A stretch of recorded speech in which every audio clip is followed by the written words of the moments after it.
In a universe where humanity was considered the weakest species among the Galactic Council, where their short lifespans and fragile bodies made them outcasts among immortal races, no one expected them to become the galaxy's most cherished healers. When the last of the ancient Draconis beings who had ruled the stars for millennia lay dying from a mysterious plague that their advanced technology couldn't cure, it was a simple human veterinarian who would discover that sometimes the greatest strength lies not in power, but in the willingness to care for those who have given up hope.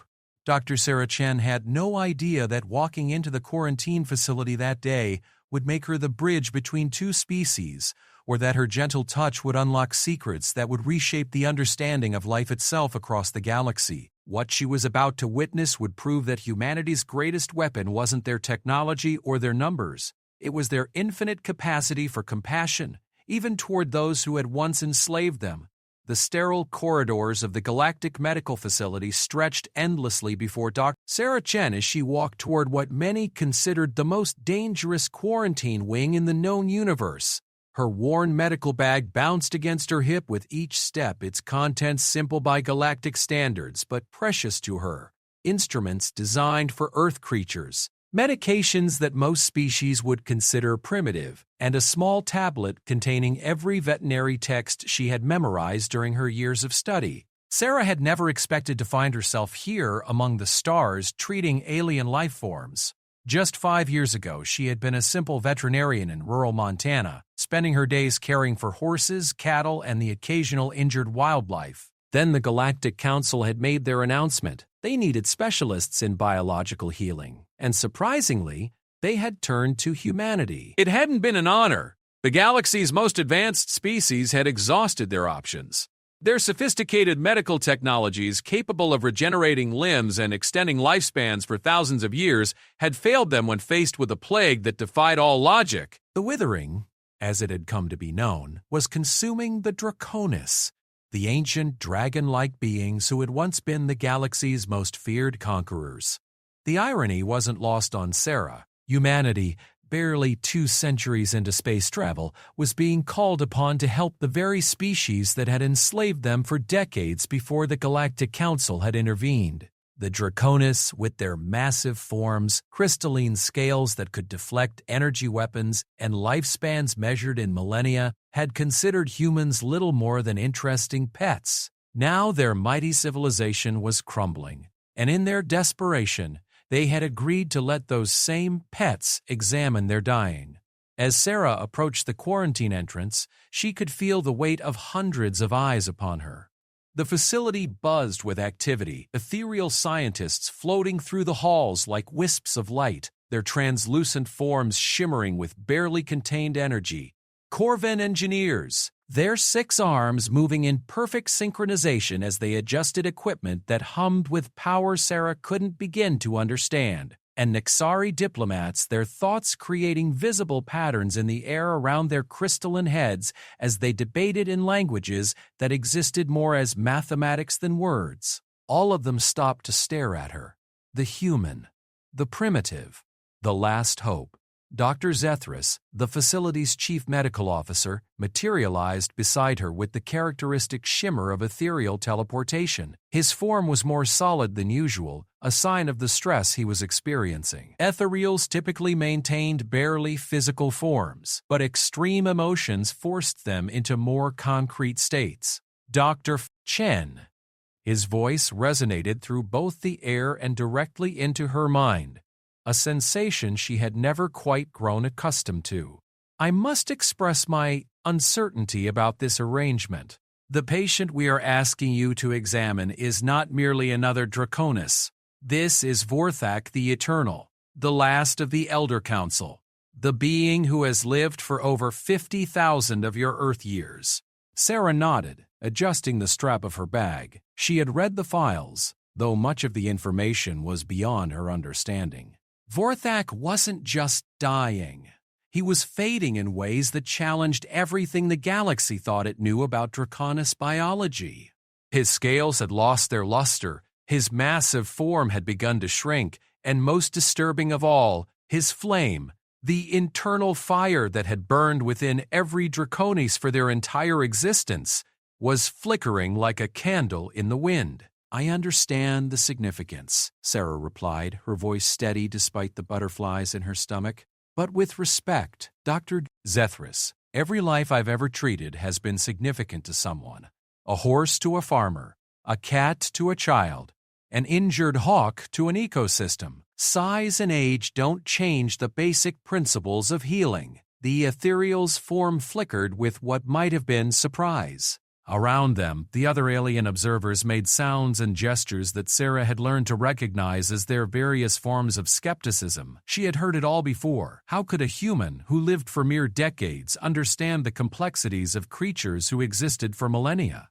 How could someone whose species had only recently developed space travel hope to comprehend biology that had evolved on worlds older than Earth's sun? Dr. E.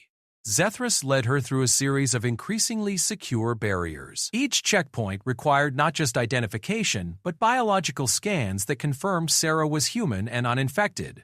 The withering had claimed 17 Draconis so far, and while it seemed to affect no other species, the galaxy's medical establishment was taking no chances. "The patient has been difficult," Dr. Zethris warned as they approached the final door. "Vorthak has existed longer than many civilizations. His pride is—" The ethereal paused, searching for words in a language that could convey concepts across species. "Considerable. He has agreed to examination only because the alternative is certain death, and even then, he has been less than cooperative with our medical teams." The final door was massive, designed to contain a being whose natural form was larger than most Earth buildings. As it opened, Sarah felt a wave of heat wash over her, carrying with it scents she couldn't identify, something like burning stone and old metal, with underneath it all, a sweetness that reminded her of flowers her grandmother had grown in her garden.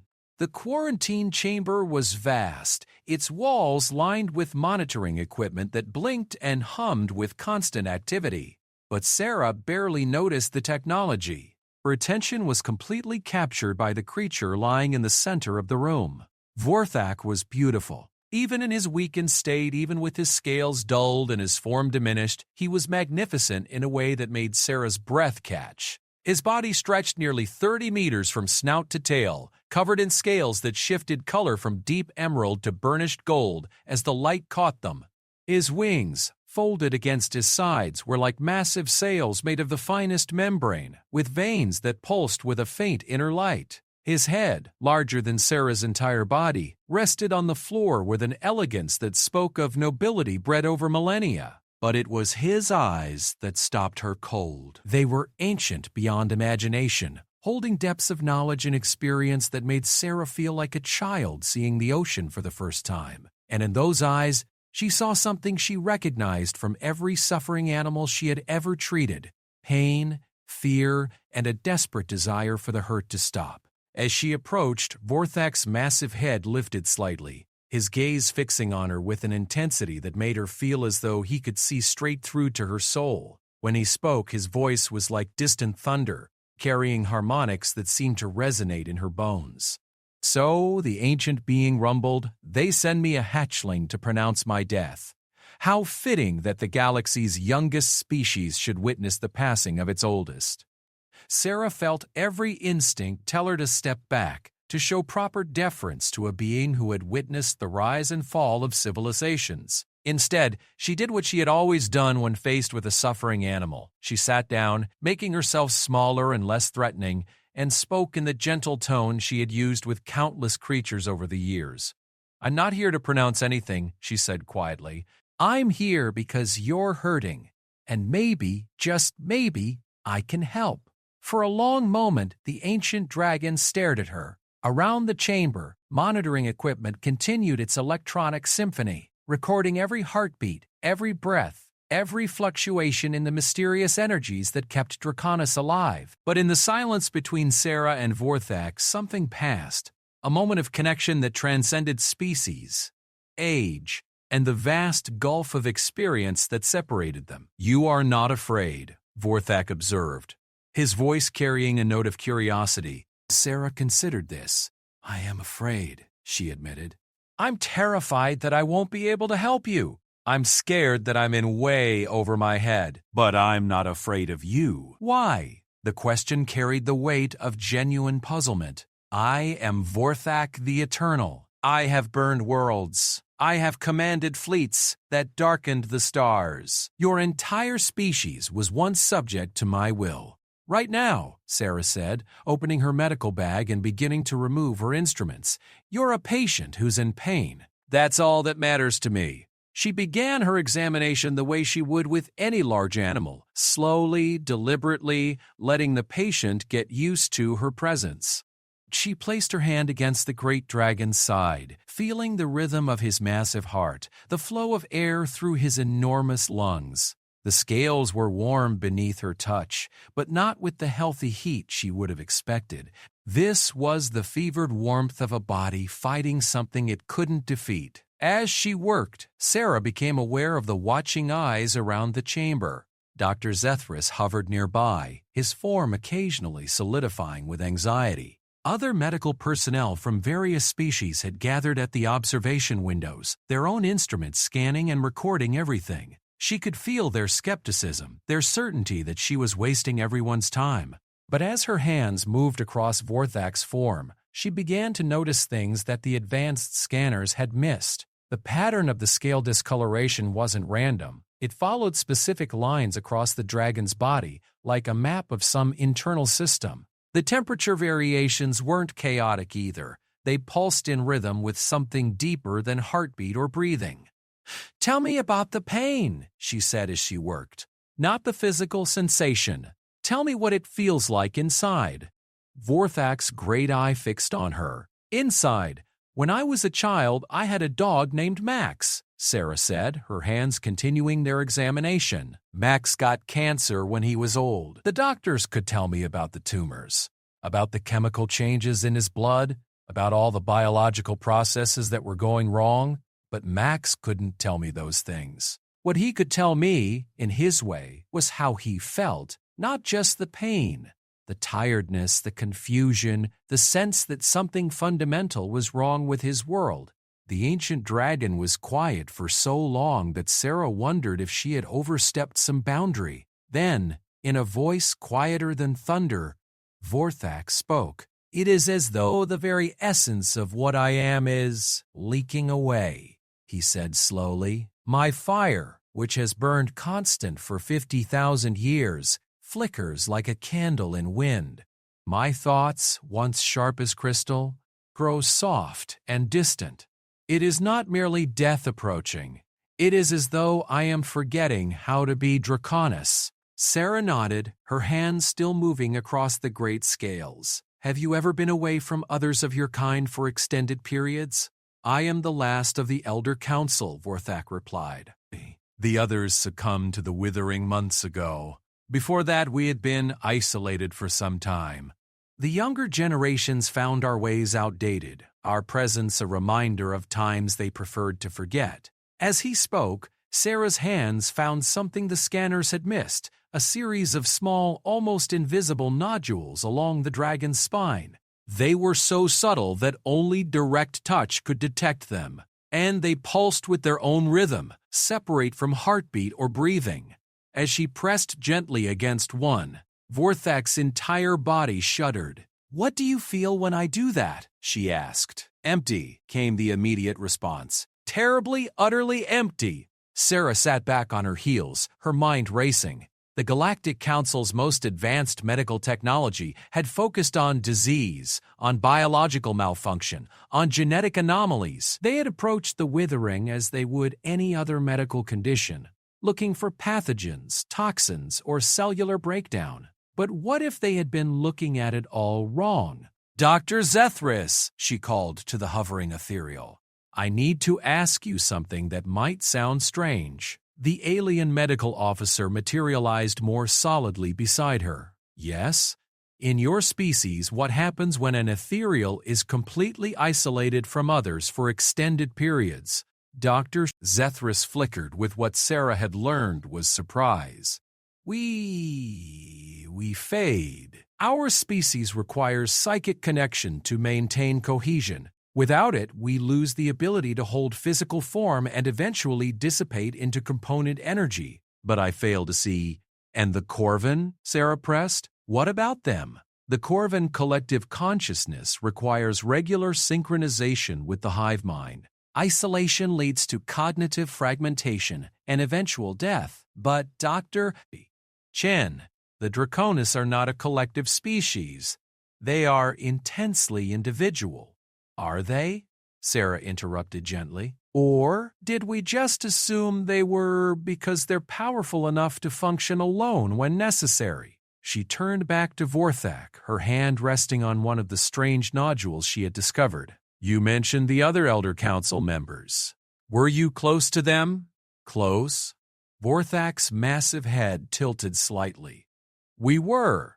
Connected. For millennia, we shared the responsibility of leadership. Our thoughts, while individual, moved in harmony when great decisions were required. And the younger Draconis? Even though they avoided you, were there connections there too? Once, the ancient being admitted. In the old times, the songs of our people would resonate across the galaxy. Every hatching would add their voice to the great chorus. Every elder would guide the young through the harmonies that bound us together. But those songs fell silent long ago. The young ones claimed they were primitive. Sarah's heart began to race as pieces fell into place. She looked up at Dr. Zethris, then at the other medical personnel watching through the observation windows. You've been treating this as a disease, she said, her voice carrying clearly through the chamber. But it's not a disease. It's loneliness. The word seemed to hang in the air like a physical thing. Around the chamber, alien medical officers exchanged looks of confusion and skepticism. Dr. Froine, Zethris's form flickered rapidly, a sign of extreme agitation. Dr. Chen, the ethereal began carefully. Loneliness is not a medical condition that causes, isn't it? Sarah stood, her hand still resting on Vorthak's side. Your own species dissipates without psychic connection. The Corvin die without their collective consciousness. Why is it so impossible to believe that the Draconis might have their own form of necessary connection? She turned back to the ancient dragon, whose great eyes were fixed on her with an intensity that made her feel as though he was seeing her clearly for the first time. The nodules along your spine, she said. They're not organs for individual function, are they? They're designed to connect with others. To share something, energy, thought, emotion, across the distance between dragon minds. Vorthak was very still for a long moment. When he spoke, his voice carried a weight of surprise and something that might have been hope. The resonance chambers, he said slowly. I had forgotten they had a name. They have been silent for so long, I ceased to consider them at all. But they're still there, Sarah pressed, still trying to function. And when they can't find what they're looking for, other Draconis to connect with, they start to shut down. And when they shut down, the flame begins to die. Vorthak finished, his voice barely above a whisper. Around the chamber, Sarah could hear the sudden increase in activity as alien medical personnel began to recalibrate their instruments, scanning for energy signatures they had previously ignored. Dr. Zethris had gone almost completely solid with excitement, his usually ethereal form taking on an almost physical density. But Sarah's attention was entirely focused on the magnificent creature before her. In his ancient eyes, she could see the beginning of something she recognized from countless other patients, the first spark of hope that maybe, just maybe, the pain might end. If I'm right, she said carefully, then the question becomes, how do we reconnect you? The other Elder Council members are gone, but there are still young Draconis out there. The problem is that they've forgotten how to connect, haven't they? Vorthak's great head lowered until it rested on the chamber floor again, but now his eyes remained fixed on Sarah with an intensity that spoke of desperate hope. The ancient songs that taught the harmony, I am the last who remembers them fully. But what use is a song sung to empty space? Sarah smiled. the expression feeling strange on her face in this sterile chamber surrounded by alien technology and beings older than her entire civilization. "Then we're going to have to teach them to listen," she said. The Galactic Council's emergency session convened within hours of Sarah's initial diagnosis. Representatives from 17 different species gathered in the massive amphitheater that served as their primary meeting space, each delegation occupying areas specifically designed for their unique physiological needs. The aquatic collective inhabited sealed water chambers that dotted the lower levels, while the silicon-based architects perched on crystalline platforms that resonated with their mineral-based communication systems. Teddy. Sarah found herself standing at the center of it all, feeling smaller than she had ever felt in her life.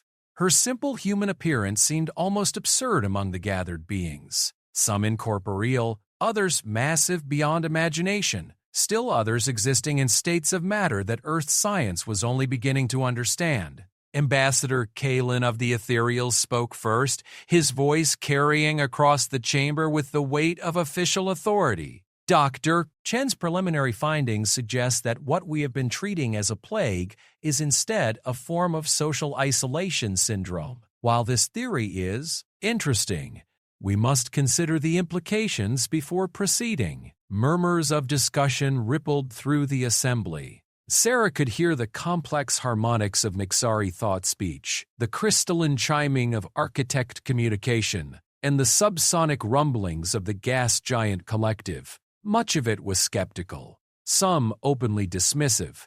Representative Thys of the Corvin Collective stood, her 6 arms moving in the precise gestures that accompanied formal address. "If the human's theory is correct," she clicked in her mechanical voice, "then the solution would require convincing young Draconis to participate in ancient practices they have specifically rejected. Many of them have integrated into galactic society precisely to escape the old ways." Sarah took a deep breath, feeling the weight of 50,000 years of civilization bearing down on her. "With respect, Representative Thys, they didn't reject the connection itself. They rejected the form it took." The younger Draconis moved away from what they saw as outdated hierarchy and control. But what if the connection could exist without the old power structures? A new voice entered the discussion, deep and resonant enough to make the chamber's walls vibrate. From the high-temperature section reserved for the most extreme environmental needs, Korath the Young spoke. He was one of the few Draconis to hold a position in the current galactic government, and at barely 3,000 years old, he was considered practically a hatchling by his people's standards. "With trust, Teddy." "Human," Korath's voice carried across the chamber like controlled thunder. "You speak of things you cannot understand. The old songs were not mere communication. They were chains.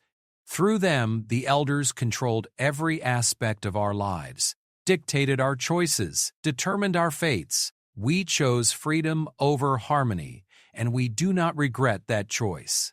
Sarah felt the attention of the entire chamber focus on her response. This was the moment that would determine whether her theory would be explored or dismissed as the naive speculation of a primitive species. "Korath," she said, her voice carrying clearly despite her nerves, "when you were very young, before you rejected the old ways, do you remember what the connection felt like?" The massive dragon was silent for a long moment.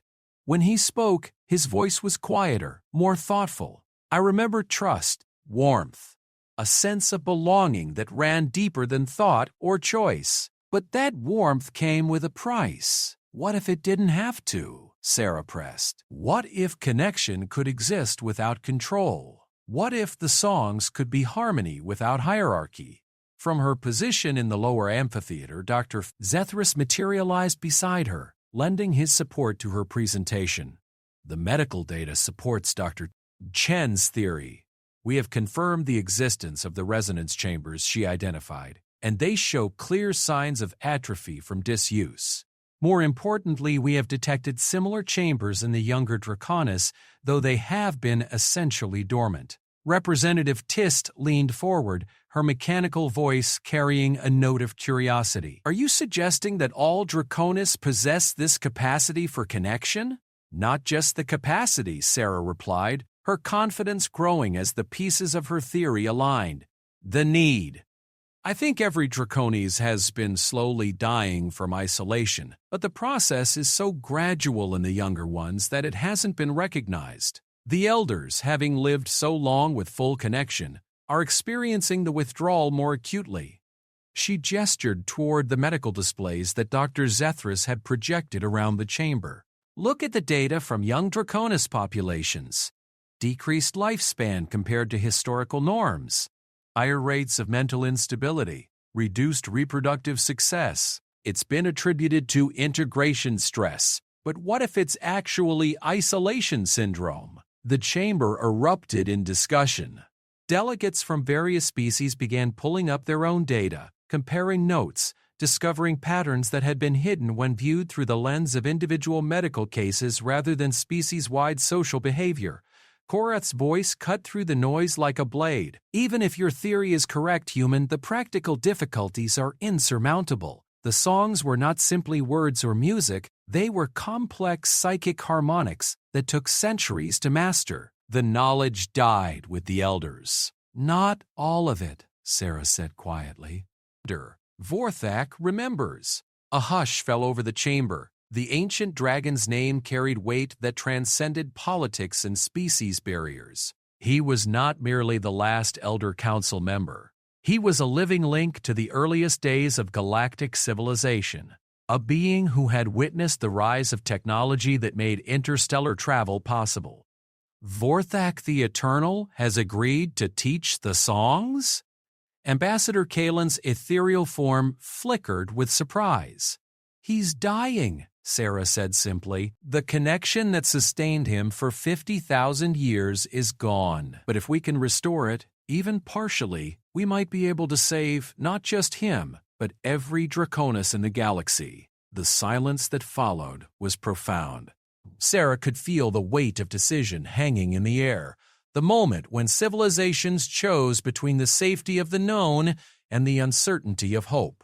It was Korath who broke the silence. "I will come." The simple statement sent ripples of shock through the assembled delegates. A young Draconis volunteering to participate in the ancient rituals was unprecedented in modern times. "You understand what this means?" Ambassador Kalen asked carefully. "If Dr. Chen's theory is correct, you would be opening yourself to psychic connection with Vorthak, a link to the old ways that your generation has spent lifetimes rejecting." Korath's massive form shifted in his environmental chamber, creating waves of superheated air that distorted the space around him. "I understand that if I do nothing, my people will continue to fade away one by one until nothing remains but stories. I understand that perhaps the human is correct and our rejection of connection has cost us more than our freedom. It has cost us ourselves." Sarah felt a surge of hope so powerful it made her dizzy. "We'll need others, too. The connection isn't meant to be just between two individuals. It's a network, designed to include entire communities." "How many?" Representative Thys asked, her mechanical voice already shifting into the practical tones of logistics planning. "I don't know," Sarah admitted, "but I think we should start with volunteers and see how the network grows. If I'm right about the need being universal among Draconis, others will feel the call once the connections begin to form." Dr. Zethris flickered with excitement. "We can monitor the process, track the energy signatures, ensure that the connections form safely. And if you're wrong?" Korath's question carried the weight of species survival. "If the attempt to restore these connections simply hastens our decline?" Sarah met the young dragon's gaze across the vast chamber, feeling the full responsibility of what she was proposing. "Then at least Vorthak won't die alone." The words seemed to resonate through the chamber, carrying a truth that transcended species differences. Every being present, regardless of their physical form or cultural background, understood the fundamental horror of dying in isolation. Over the following days, Sarah found herself at the center of the most complex medical undertaking in galactic history. The facility where Vorthak was housed was transformed into a research station that brought together experts from every major civilization. Ethereal psychic specialists worked alongside Corvan collective consciousness engineers, while Mixari thought pattern analysts collaborated with human behavioral psychologists. The challenge was immense. The ancient Draconis songs weren't simply music or words. They were complex combinations of sound, psychic energy, and harmonic resonance that created bridges between minds.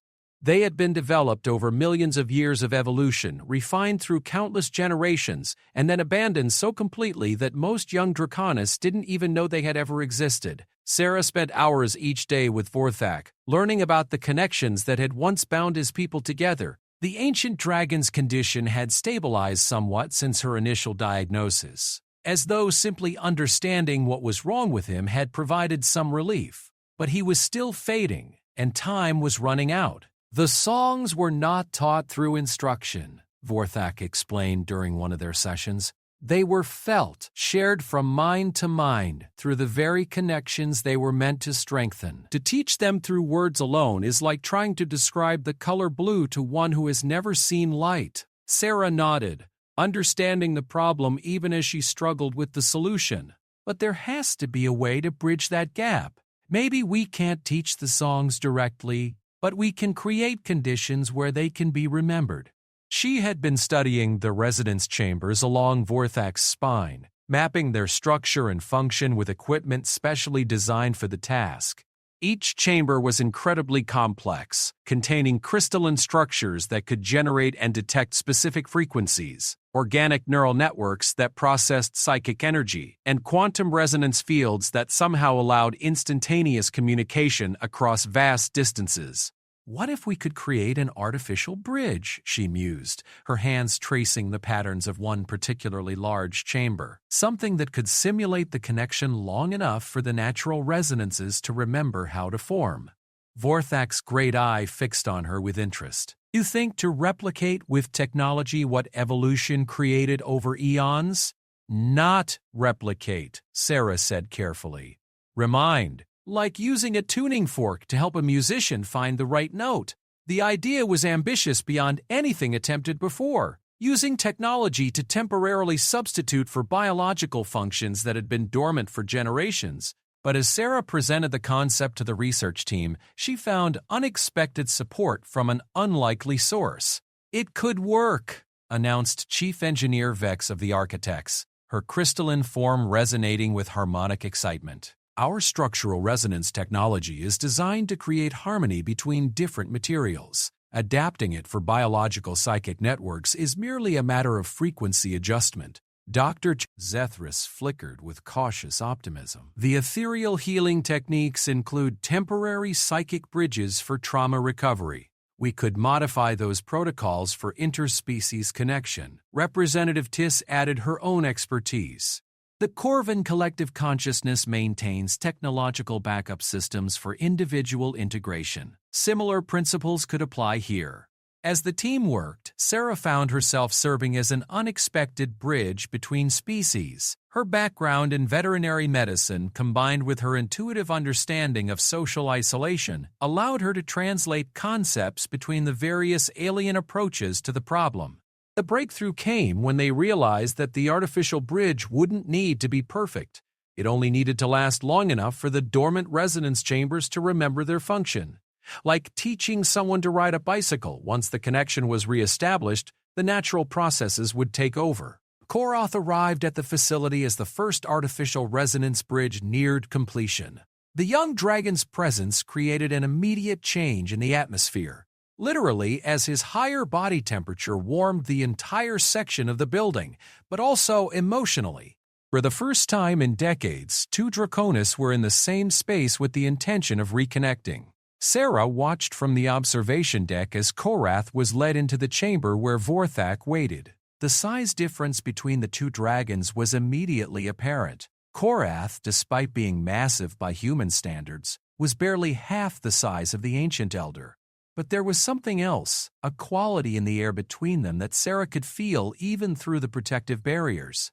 They recognize each other, Dr. Zethris observed, his ethereal form solidifying with concentration as he monitored the psychic readings. Even without active connections, there is some level of awareness. It's like they're tuning forks made for the same frequency, Sarah murmured, watching as the two dragons moved closer to each other with obvious caution. The artificial bridge was activated gradually, its technological harmony slowly replacing the natural connections that had been lost. Sarah held her breath as the energy readings began to climb, as patterns of resonance started to form between the two great beings. And then, for the first time in generations, a Draconis song began to echo through the chamber.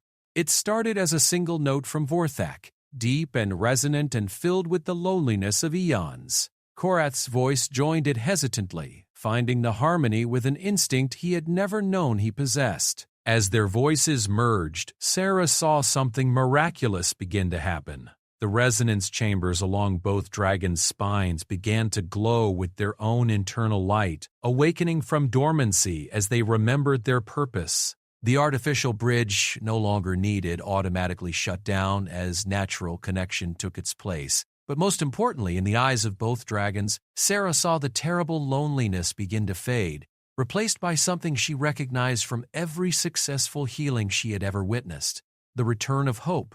The news of the successful connection between Vorthak and Korath spread through galactic communication networks faster than Sarah had thought possible. Within 48 hours, the facility was besieged with requests from Draconis across known space, each seeking to understand what had happened and whether it might offer them hope as well. Sarah found herself in the unexpected position of being humanity's foremost expert on Draconis psychology, fielding questions from beings who had been alive when her entire species was still learning to use fire. The irony was not lost on her, but she approached each inquiry with the same gentle patience she had shown to injured animals throughout her career. Chen, the holographic form of Draknor the Swift, materialized in her temporary office, his image flickering with the interference of long-distance communication.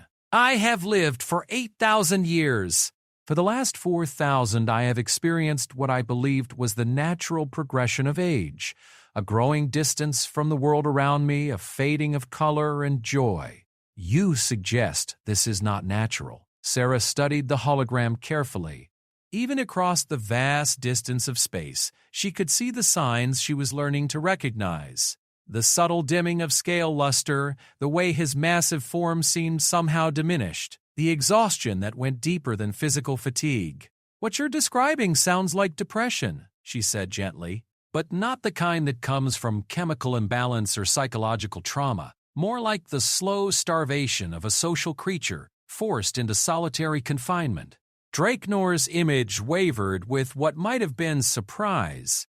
"But I am not alone. I serve on the Planetary Council of Zirion Prime. I interact with hundreds of beings daily. How many of them are Draconis?" The question hung in the digital space between them. Sarah watched as understanding dawned in the ancient dragon's eyes, understanding and a pain that was clearly physical. "None," he admitted quietly. "I am the only one of my kind on Zirion Prime. I chose that position specifically to escape the complications of dragon society." "And how long has it been since you've had meaningful contact with another of your species? 300 years? Perhaps more?" Draknor's voice carried a note of surprise, as though he had never truly counted the time before. "But I chose that isolation. I found the presence of other Draconis overwhelming." Sarah leaned forward, her mind working through the patterns she was beginning to understand. "Overwhelming how? Too intense? Too demanding?" "Like standing too close to a star," Draknor said slowly. "The heat, the light, it was too much to bear. That's because your resonance chambers were trying to connect, but without the proper harmonic framework, the contact was painful instead of comforting." Sarah explained that the ancestors of the kit's love fractor. "It's like trying to tune a musical instrument when you've forgotten what the song is supposed to sound like." Over the following weeks, Sarah developed what became known as the Chen Protocol, a systematic approach to identifying isolation syndrome in Draconis and gradually reintroducing them to species connection. The process required careful monitoring and could not be rushed, but the results were consistently remarkable. The third dragon to undergo the connection process was Vitha the Wanderer, a female who had spent 2 millennia exploring the galaxy's outer rim. She arrived at the facility in a state of advanced isolation syndrome, her scales so dimmed they appeared almost gray, her flame reduced to barely more than a flicker. "I came because I am dying," she announced upon arrival, her voice carrying the flat, emotionless tone that Sarah had learned indicated severe disconnection, not from age, not from disease, but from a hollow emptiness that grows larger each day. "If your experiment offers even the possibility of feeling whole again, I will risk it." The connection ceremony, for that was what the process had become, took place in the facility's largest chamber, now permanently configured to accommodate multiple Draconis. Vorthak, his health dramatically improved but still fragile, served as the primary anchor for the harmonic network. Korath provided the bridge between ancient and modern perspectives. Bytha would be the third point in what Sarah hoped would become a stable triangle of connection. As the artificial resonance bridges activated, Sarah monitored the process from multiple angles. The technology had been refined since the first connection, incorporating improvements suggested by each species' experts. Ethereal psychic dampeners prevented overwhelming feedback. Corvin neural stabilizers maintained individual identity within the collective harmony, and architect harmonic amplifiers ensured proper frequency distribution. But the technology was only a catalyst. The real magic happened when three ancient voices joined in song. Sarah watched through the observation windows as the three dragons arranged themselves in a triangular formation, their massive forms moving with a grace that spoke of genetic memory awakening. When they began to sing, the sound was unlike anything she had ever experienced. It was not simply music, though harmony was certainly present. It was not just communication, though complex information clearly passed between the singers. It was something deeper, a sharing of essential self that transcended the boundaries between individual consciousness. Through the monitoring equipment, Sarah could see the energy patterns flowing between the three dragons, creating loops and spirals of connection that grew stronger with each passing moment. The resonance chambers along their spines glowed like stars, awakening systems that had been dormant for too long. But most importantly, she could see the transformation in their eyes. The emptiness was being filled, the isolation being healed, the essential dragonness being restored. "It's working," Dr. Zethras whispered beside her, his ethereal form flickering with excitement. "The neural pathway reconstruction is exceeding all projections. Not only are they re-establishing connection, they're strengthening each other's overall biological systems." Sarah nodded, but her attention was focused on something else, the way other dragons across the galaxy were responding to this growing network. Reports were flooding in of Draconis experiencing spontaneous improvements in health, sudden interests in returning to their homeworld, mysterious dreams filled with half-remembered songs. They can feel it, she realized. The network is reaching out, calling to others. As if to confirm her observation, the facility's communication systems lit up with incoming messages. Dragons from across the galaxy were requesting permission to join the growing connection, their voices carrying a desperation that spoke of lifelong starvation, finally sensing the possibility of sustenance. But not all the responses were positive. A faction of younger Draconis, led by a group calling themselves the Liberated Flame, sent a formal protest to the Galactic Council. Their spokesman, a dragon named Zephyr the Free, appeared via hologram with a message that challenged everything Sarah was trying to accomplish. "This human meddles with forces she cannot comprehend," Zephyr declared, his form radiating controlled anger. "We reject the old ways for good reason. The songs of our ancestors were tools of oppression, methods of control that bound our people to outdated hierarchies and stifling traditions. We choose freedom over harmony, independence over connection." Sarah requested a private communication with Zephyr, hoping to understand his perspective better. When his hologram materialized in her office, she was struck by how young he appeared, not just by dragon standards, but in a way that suggested he had never experienced the full connection his species was designed for. "You've never felt it, have you?" she asked gently. "The connection, I mean, not the way it was meant to be." Zephyr's image flickered with surprise. I have felt enough to know I reject it. The few times I was subjected to the old ceremonies as a hatchling, I experienced nothing but overwhelming pressure to conform, to submerge my individual identity in the collective will of my elders. That's because the connection was broken even then, Sarah explained. What you experienced wasn't true harmonic resonance. It was the attempt to maintain control through partial connection. True harmony doesn't erase individuality. It celebrates it. You speak with great confidence about something you have never experienced yourself, Zephyr said, his voice carrying a challenge. Sarah considered this. You're right. I haven't experienced dragon connection directly, but I have seen what isolation does to social creatures, and I've seen what happens when that isolation is healed. The dragons who have undergone the connection process aren't losing their individuality. They're finding parts of themselves they never knew existed. And if we choose to remain free of such connections, will you respect that choice? The question got to the heart of an ethical dilemma that Sarah had been wrestling with since the beginning.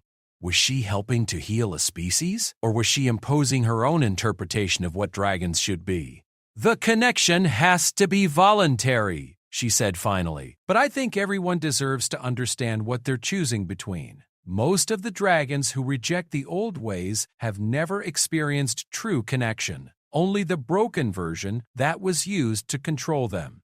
Zephyr's image wavered as he considered this. You propose that we sample this connection to make an informed choice? I propose that we create opportunities for dragons to experience different levels of connection, from brief moments of harmony to deeper bonds, and let each individual choose what feels right for them. Sarah paused, then added, but I also think that complete isolation isn't really a choice if it's slowly killing you. The conversation with Zephyr led to the development of what became known as the Voluntary Connection Protocols. Instead of requiring full participation in the harmonic network, the system was modified to allow for varying degrees of connection. Some dragons could experience brief moments of harmony during specific ceremonies. Others could maintain partial connections that preserved their independence while providing necessary social nutrients, and still others could choose deep integration into the growing network. The breakthrough came when Vaitha suggested creating connection circles, small groups of dragons who could support each other without requiring submission to any larger authority structure. These circles could exist independently while still being part of the greater harmonic network, like individual instruments in an orchestra that could play their own melodies while contributing to the overall symphony. Sarah watched as the first voluntary connection circle formed, bringing together dragons who had never met but who had felt the call of the awakening network. Among them was Draknor the Swift, who had traveled from Zirian Prime specifically to participate. His transformation over the weeks following connection was remarkable. His scales regained their luster, his voice grew stronger, and most importantly, the exhaustion that had marked his recent centuries began to fade. But perhaps the most significant moment came when Zephyr himself arrived at the facility.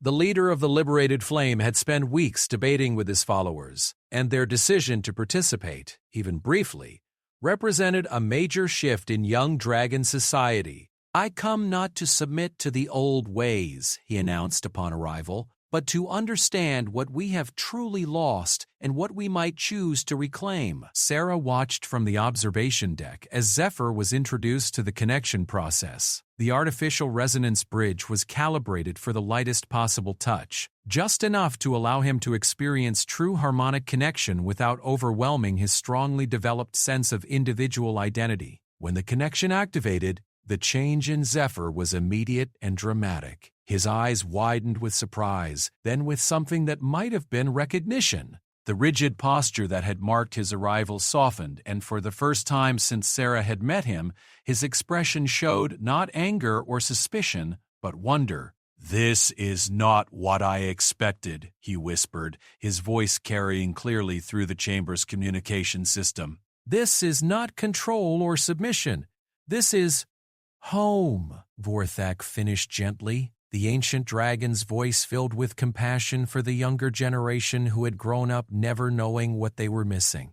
As more dragons joined the growing network, Sarah began to understand that she had initiated something far more significant than a medical treatment. She had helped to restore a fundamental aspect of dragon identity that had been lost for generations. The connections being formed were not just healing individual dragons, they were rebuilding the social fabric of an entire species. But with that restoration came new challenges. Dragons who had lived in isolation for centuries had to learn how to be part of a community again. Conflicts arose as different perspectives clashed within the harmonic network. Some dragons struggled with the intensity of connection after so long alone, while others became almost addicted to the sensation and had difficulty maintaining individual boundaries.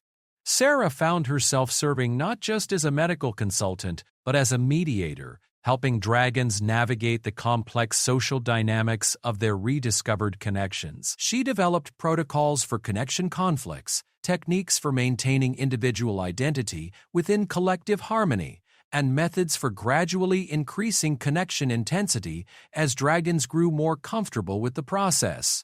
The work was exhausting but deeply rewarding. Each dragon who found their way back to connection, each moment of harmony achieved, each step toward healing the wounds of generations, all of it confirmed Sarah's initial instinct that the greatest strength lay not in power or technology, but in the willingness to care for those who had lost hope. As she watched the dragons learn to sing together once again, their voices carrying across space to touch others of their kind, Sarah realized that she had witnessed something unprecedented in galactic history. The resurrection of a dying culture through the simple application of compassion and understanding. 3 months after the first successful connection, the ripple effects of Sarah's discovery had transformed not just dragon society, but the entire galactic community's understanding of social species biology. The Medical Council had established new protocols for identifying isolation syndrome across multiple species, and researchers were discovering that many supposedly individual species actually possessed dormant social connection capabilities. But with success came unexpected complications. The growing dragon harmonic network had begun to exhibit properties that surprised even Vorthak's ancient wisdom. Connections were forming spontaneously across vast distances. Dragons were reporting shared dreams and synchronized experiences. And most concerning of all, some members of the network had begun to lose individual identity entirely. Sarah stood in the emergency medical bay, watching as teams of specialists worked to stabilize a young dragon named Kythos, who had suffered what Dr. Zethris was calling harmonic overload. The dragon's consciousness had become so deeply integrated into the network that he could no longer distinguish between his own thoughts and those of others. His resonance chambers have essentially fused their frequencies with the collective signal, Dr. Zethris explained, his ethereal form flickering with concern. We're seeing neural pattern convergence at levels that suggest permanent identity merger. Sarah felt a familiar chill of responsibility. Had her intervention saved the Draconis from extinction, only to threaten them with the loss of individual consciousness? The irony was bitter healing isolation syndrome by creating a different kind of death. What does Vorthak say about this? She asked. That's part of the problem, Dr. Deck, Zethris replied. Vorthak remembers the ancient safeguards, but they were cultural as much as biological. The old songs included natural boundaries, social structures that prevented this kind of overintegration. But those structures were rejected along with everything else when the young dragons abandoned the traditional ways. Sarah made her way to the main connection chamber, where Vortek maintained his position as the network's primary anchor. The ancient dragon's health had improved dramatically since the connections began, but she could see new lines of stress around his great eyes. The responsibility of guiding a species back from the brink of extinction was taking its toll. You're worried about Kythos, Vorthak said as she approached, his voice carrying the weariness of ages. As am I. But this is not the first time young dragons have lost themselves in the harmony. It happened in the ancient days as well, before we learned the proper forms. What did you do then? We had the full cultural framework to guide them back to themselves, Vorthak replied. Songs of identity, rituals of individual recognition, the wisdom of generations who had walked this path before. Now we have only fragments, and the young ones have no cultural memory to draw upon. Sarah sat beside the great dragon, her mind working through the problem. Then we need to create new frameworks, not copies of the old ones, but structures that work for who the dragons are now. You speak of rewriting millions of years of evolution and cultural development in a few months, Vorthak observed gently. No, Sarah said, her voice growing more confident as an idea formed. I'm speaking of teaching the network to teach itself. The connections already exist. We just need to help them develop their own safeguards. The solution she proposed was radical even by the standards of everything they had already accomplished. Instead of trying to impose external controls on the growing network, they would work with willing volunteers to develop internal regulatory systems, ways for the network itself to recognize when individual identity was threatened and respond accordingly. The first volunteer was Korath, who had become something of a bridge between the ancient and modern dragon communities. His position in the galactic government, combined with his early adoption of the connection protocols, made him uniquely qualified to help develop safeguards that would be acceptable to both traditional and liberated dragons. The network knows when one of us is in danger of losing ourselves, Korath explained during the experimental session. I can feel it as a kind of harmonic dissonance, like a musical note that doesn't belong in the song. But the network doesn't know how to respond because it has no protocols for individual preservation. Sarah watched the readouts as Korath deliberately began to push his connection deeper, approaching the dangerous levels where identity boundaries began to blur. At a certain point, alarms began to sound as the monitoring equipment detected the onset of harmonic overload. Can you feel the others trying to help you? Sarah asked. Yes, Korath's voice was strained but steady. They're trying to pull me back, but they don't know how. It's like reaching out to catch someone who's falling but not knowing how to grip them properly. Working with Dr. Zethris and a team of ethereal psychic specialists, Sarah developed what became known as identity anchor protocols. These were specific harmonic patterns that individual dragons could use to maintain their sense of self while still participating fully in the network. Like a lifeline thrown to someone adrift in an ocean, these anchors allowed dragons to venture deep into collective consciousness while retaining a clear path back to individual identity. The breakthrough came when they realized that the anchors worked best when they were unique to each dragon. Not standardized protocols, but personalized harmonic signatures that reflected each individual's essential nature. Teaching dragons to create and maintain these signatures required a new kind of education, one that combined ancient harmonic principles with modern understanding of individual psychology. Sarah found herself working with dragons from across the spectrum of network integration, helping each one develop their own identity anchor.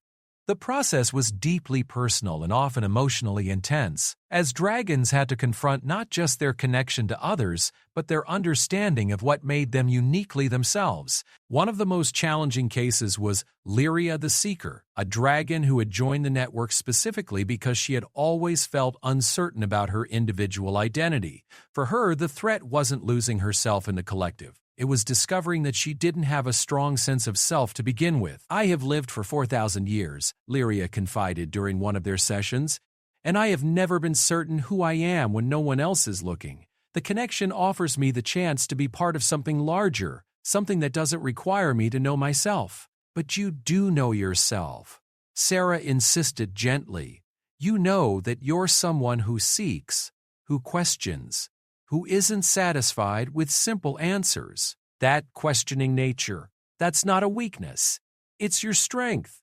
Working with Lyria, Sarah developed modified protocols for dragons with uncertain individual identity. Instead of requiring them to anchor to a fixed sense of self, these dragons learned to anchor to their capacity for growth and change. Their identity anchors became dynamic patterns that could evolve while still maintaining continuity. The success of the identity anchor protocols solved the immediate crisis of harmonic overload. but it also revealed new possibilities for the Dragon Network. Dragons began experimenting with temporary identity sharing, brief exchanges where they could experience life from another dragon's perspective while maintaining their own sense of self. Others developed collective problem-solving techniques that allowed them to pool their intellectual resources without losing individual creativity. Perhaps most significantly, the network began to exhibit what could only be described as emergent intelligence, moments when the collective connections produced insights and solutions that none of the individual dragons could have reached alone. It was during one of these emergent episodes that the network made a discovery that would change everything. "We're not the only ones," Vorthak announced during a facility-wide gathering, his voice carrying new strength and purpose. "The network has detected resonance patterns from other species that suggest dormant connection capabilities." Sarah felt her pulse quicken. "Other species have the same isolation syndrome?" "Different forms of it," Korath added, his excitement evident in the flickering patterns along his scales. "The ethereals know of their own psychic needs, but they have dismissed similar requirements in physical species. The Corvin understand collective consciousness but have not recognized that other species might have different forms of it." Dr. Zethris materialized beside them, his form more solid than Sarah had ever seen it.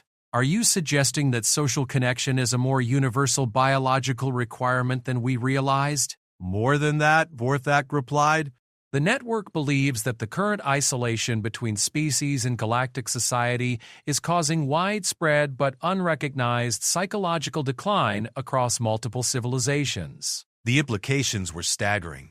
If Vorthak was correct, then the careful separation between species that characterized modern galactic society might be slowly poisoning the psychological health of every civilization. The dragons had simply been the first to reach a crisis point because their isolation had been more complete. Sarah found herself appointed to lead a new research initiative examining interspecies connection requirements. Working with volunteers from multiple civilizations, she began to map the subtle signs of species-level social starvation that had been dismissed as normal adaptation to galactic life. The results were disturbing.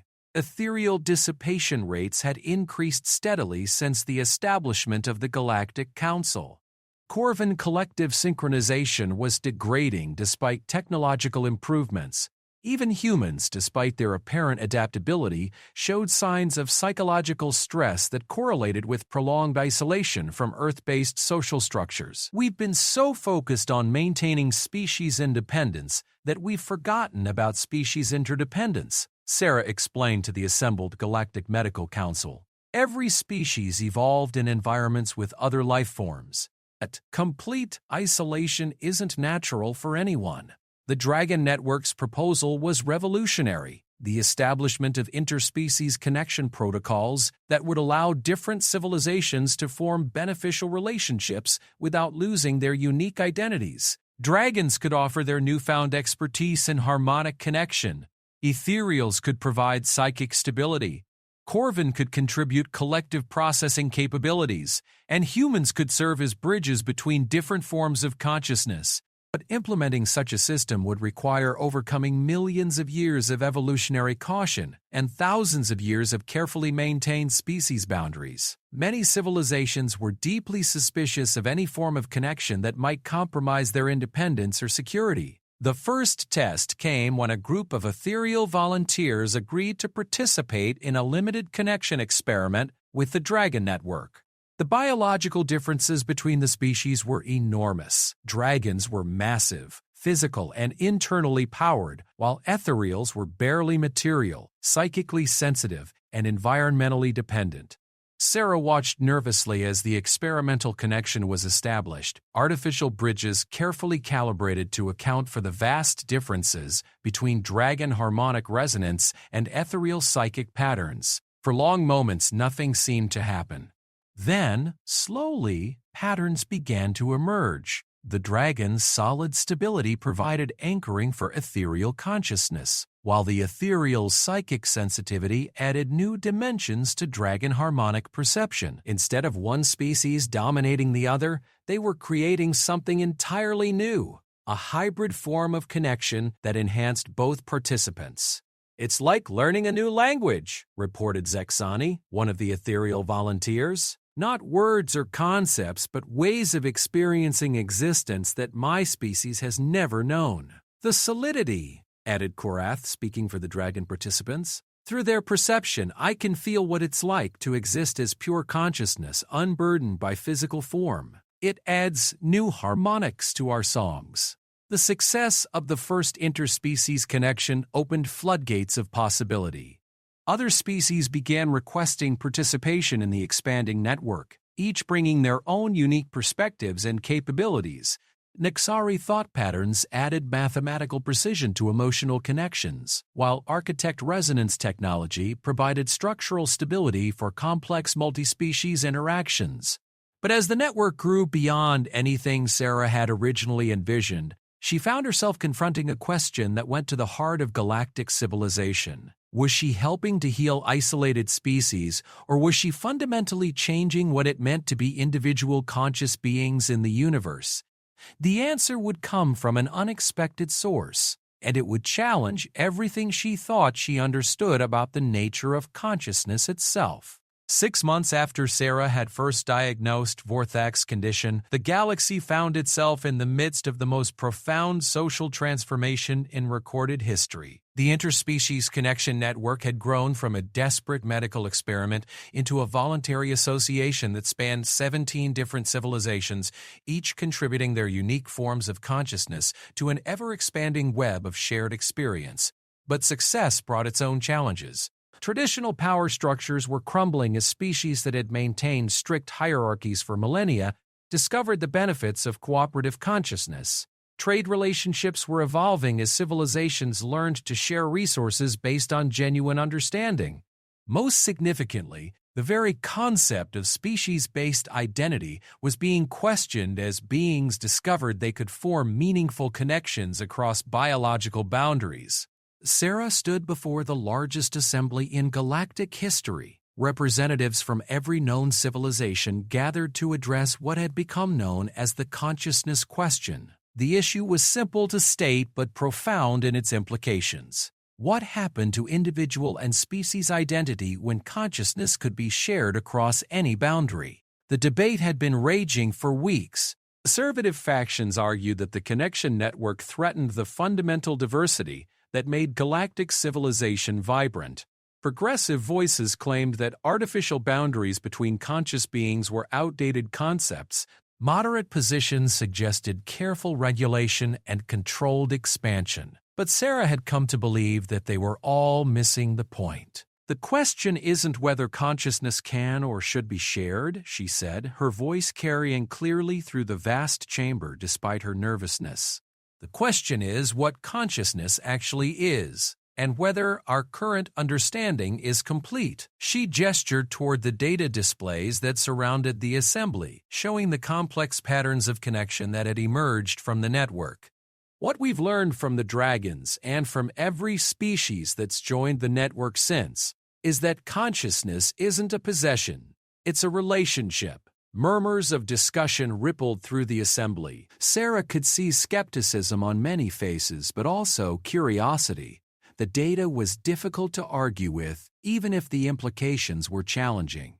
"Consider Vorthak," she continued, pointing to where the ancient dragon rested in a specially constructed alcove. "When I first examined him, his consciousness was fading because the relationships that sustained it had been severed, as healing him required not just restoring his individual health, but reconnecting him to the network of relationships that made his consciousness possible." Representative Tiss of the Corvin Collective leaned forward, her mechanical voice carrying interest. "You suggest that consciousness requires external connections to exist?" "I suggest that consciousness is the pattern of connections," Sarah replied. "Individual identity isn't something that exists in isolation. It's something that emerges from the unique pattern of relationships each being has with others." Zethris materialized beside the speaking platform, adding his support to her presentation. "The medical evidence supports Dr. Chen's theory.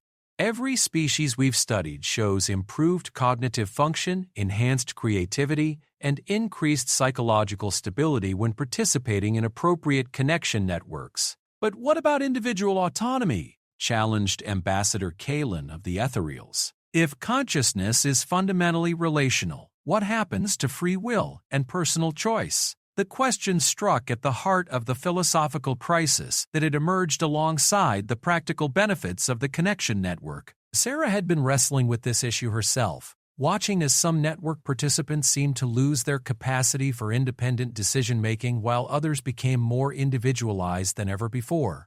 The network has taught us something unexpected about autonomy, she said carefully. True individual choice requires understanding not just yourself, but the context in which you exist. The more connected network participants become, the more clearly they can see their own unique perspectives and contributions. To demonstrate her point, Sarah called upon Zephyr the Free, the former leader of the Liberated Flame movement, who had become one of the network's most articulate advocates for conscious choice within connection. When I first joined the network, Zephyr said, his voice carrying the confidence of someone who had found their place in the universe, I feared losing my independence. Instead, I discovered what real independence looks like. Before connection, my choices were limited by my isolation. I could only see options that my individual perspective revealed. Now, I can see the full context of my choices while still making them from my unique viewpoint. The demonstration that followed was unlike anything the Galactic Assembly had ever witnessed.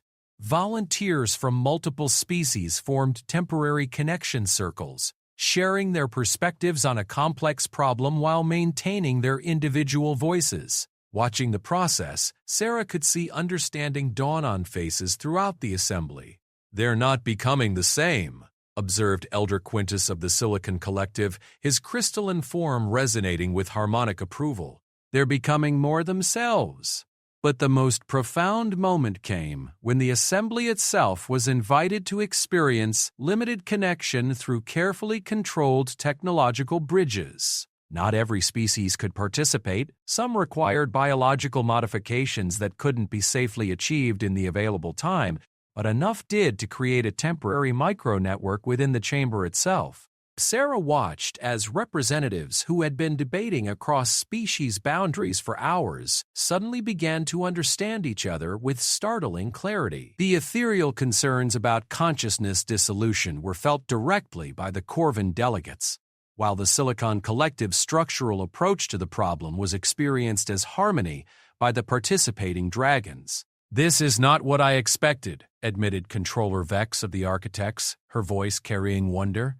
I anticipated either absorption or chaos. Instead, I feel more precisely myself than I have in centuries. The consensus that emerged from that shared experience was unprecedented in galactic political history. Rather than a majority imposing its will on dissenting minorities, the assembly reached a form of understanding that incorporated every perspective while maintaining the integrity of each viewpoint. The resolution they passed established the framework for conscious choice, a set of principles that protected the right of every being to choose their level of connection while also recognizing consciousness as a fundamentally social phenomenon.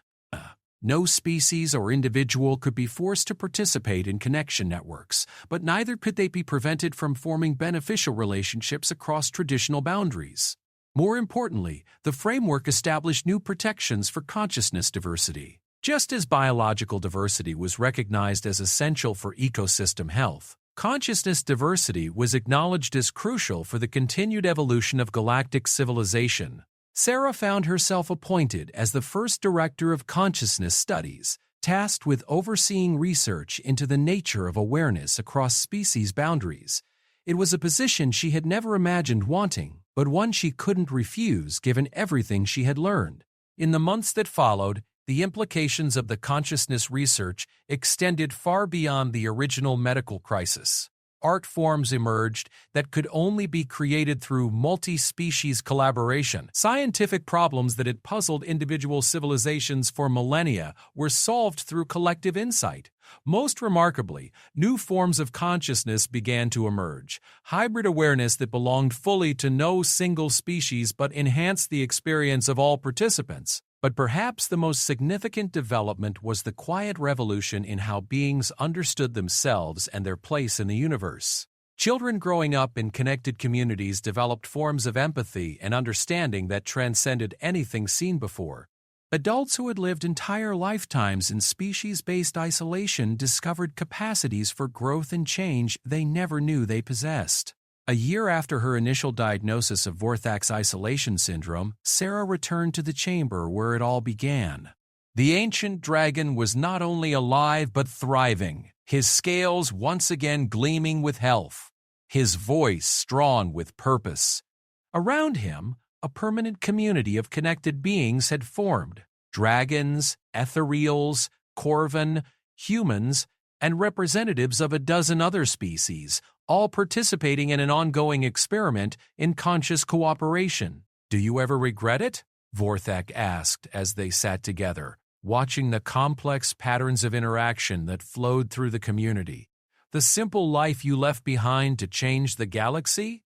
Sarah considered the question seriously. Her life had indeed become unrecognizably complex, filled with responsibilities she could never have imagined, and questions that challenged the very foundations of what she thought she knew about consciousness and identity. "I sometimes miss the simplicity," she admitted. "There was something peaceful about treating one patient at a time, solving problems that had clear solutions. But I don't regret it. Every being deserves the chance to experience the fullness of what consciousness can be." "And what do you think consciousness can be?" Vorthak asked, genuine curiosity in his ancient voice. Sarah smiled, feeling the gentle awareness of the community around them. The vast network of connections that now spanned the galaxy, the endless potential for growth and understanding that each new connection revealed. "Infinite," she said simply. "I think consciousness can be infinite," as the twin suns of the station's location set beyond the viewport, casting warm light across the community chamber. Sarah reflected on the journey that had brought them all to this point. She had begun as a simple veterinarian, convinced that her only skill was caring for animals in pain. She had ended up helping to reshape the fundamental understanding of what it meant to be conscious in a universe filled with other aware beings. But perhaps most importantly, she had learned that the greatest healing came not from curing disease or fixing problems, but from helping others remember what they had forgotten about themselves. That consciousness was not a burden to be carried alone, but a gift to be shared with others who could appreciate its true value. In the growing harmony of voices around her, each unique but connected, each individual but part of something greater, Sarah heard the fulfillment of a promise she had made to a dying dragon, that no one had to face the darkness alone. The universe was vast and filled with wonders beyond imagination, but the greatest wonder of all was the capacity for conscious beings to reach across the void and touch each other with understanding, compassion, and hope. And in that touching, to discover that they had never really been alone at all. As euthanasia loomed, the fading dragon embraced its human. What the vet noticed changed everything. HFY,